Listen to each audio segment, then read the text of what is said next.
Hello everyone. So இன்றைக்கி நம்ம என்ன பார்க்க போகிறோம்னா ஆஸ்ட்ரோநாட்ஸ் பற்றி ஃபேக்ட்ஸ் தான் பார்க்க போகிறோம்.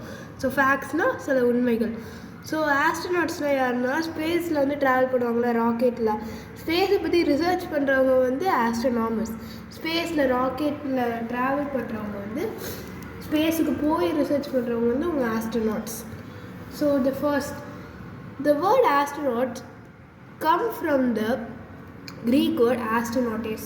ஸோ ஆஸ்ட்ரோநாட்டுன்ற வேர்டு எங்கேயும் டிரைவ் ஆகுது, எங்கேருந்து வந்திருக்குன்னா ஆஸ்ட்ரோநாட்டேஸ் அப்படின்ற வேர்டு. ஆஸ்ட்ரோநாட்டேஸ்ன்றது வந்து ஒரு க்ரீக் வேர்டு, அதுலேருந்து தான் வந்து ஆஸ்ட்ரோநாட் அப்படின்ற வேர்டு வந்திருக்கு.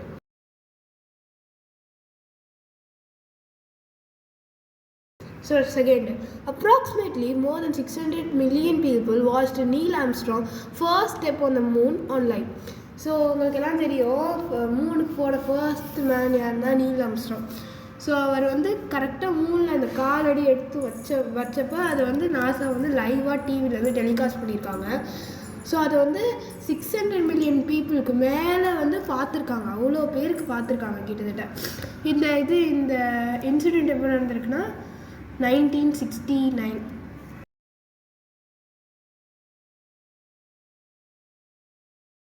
So next, third, astronauts can grow up to 3% taller in space due to microgravity. So astronaut வந்து ஸ்பேஸ்க்கு போனோன்னா அவங்க நார்மல் ஹைட்டில், அதாவது ஏர்த்தில் இந்த ஹைட்டோட 3% வந்து உயரமாக வளருவாங்களாம். அது ஏன்னா கிராவிட்டி, மைக்ரோ கிராவிட்டி அப்படின்றதுனால 3% வந்து இன்னும் டாலராக வளருவாங்க.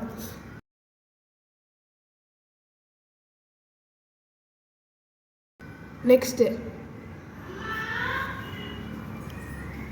exercising for 2 hours in space is essential for preventing muscle and bone loss. So ஸ்பேஸில் வந்து கண்டிப்பாக கிட்டத்தட்ட அதாவது மினிமம் 2 hours கிட்ட வந்து ஸ்பேஸில் வந்து எக்ஸசைஸ் ஒர்க் அவுட்லாம் பண்ணணும். ஏன்னா வந்து இது ஸ்பேஸில் இருக்க நிறைய பேர்த்துக்கு வந்து ஸ்பேஸில் நிறைய நாள் இருந்தால் கண்டிப்பாக நிறைய ஹெல்த் இஷ்யூஸ் வரும், muscle and bone loss. So அதுக்காண்டி வந்து கண்டிப்பாக 2 hours ஆச்சு மினிமம் எக்ஸசைஸ் பண்ணணும்.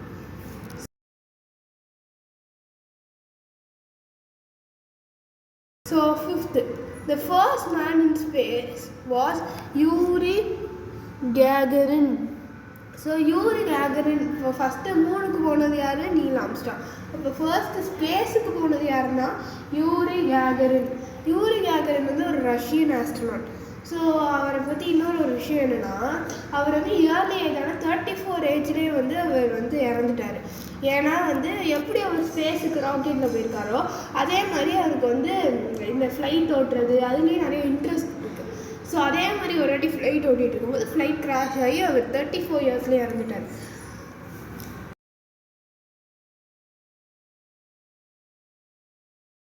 ஸோ அந்த மாதிரி ரீசெண்டாக இப்போ வந்து ஸ்பேஸை பற்றி நடந்துருக்க ஒரு இஷ்யூனா, ஸோ சுனிதா வில்லியம்ஸ் வந்து ஸ்பேஸில் வந்து மாட்டிக்கிட்டாங்க.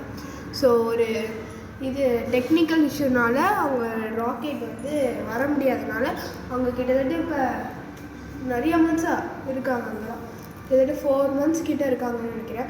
ஸோ ஜூன் மாதம் போனாங்க, June 6th அன்னைக்கு போனாங்க. இப்போ செப்டம்பரே வரப்போது, இன்ன வரைக்கும் அங்கே தான் இருக்காங்க.